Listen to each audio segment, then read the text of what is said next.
Šiandien sėjam kukurūzą, sėsim kiek 35 hektarų, šiemet pakankamai nemažai, 20 hektarų skirsim silosavimui ir rulonus darysim, apie 15 hektarų grūdainį.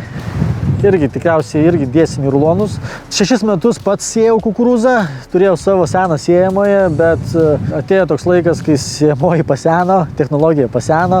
Tai šiemet kreipiausi į agroteką, tai va atvažiavo su modernė sėjamąja, galingų traktorių.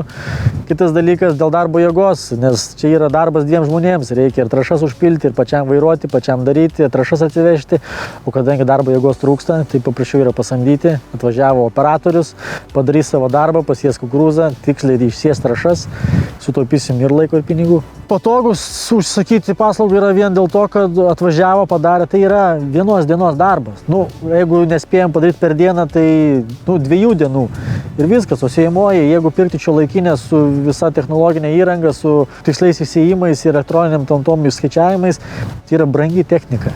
Tai paprasčiau yra pasamdėjai įmonė, kuri tuom užsijima, kuri yra profesionalūs darbuotojai. Puikus servizas, atvažiavo, padarė, atsiskaitėjai ir tau dar lieka laisvo laiko kitiems darbams. Pigiau yra pasamdyti paslaugą. Čia siečiau, gal žiūrėk, suges kas nors, sugrius, važiuosi dalių ieškoti, rūpintis, o tau žiūrėk, reikia važiuoti karvę šerti, reikia tą daryti, dar kažkas kitas nutiks.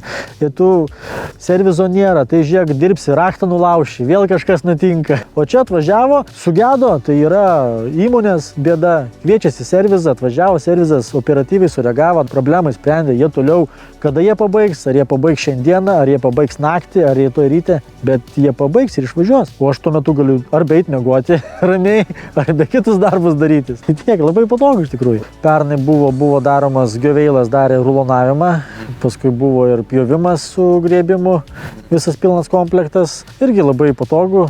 Greitai atvažiavo, padarė per kelias valandas, nupjovė 50 hektarų, sugrėbė, supresavo, tik beliko susivežti pačiam į krūvą, susikrauti viskas. Kas keisčiausia, kad pasižiūri, kai darbuotojai dirba, jie neskaičiuoja darbo valandų.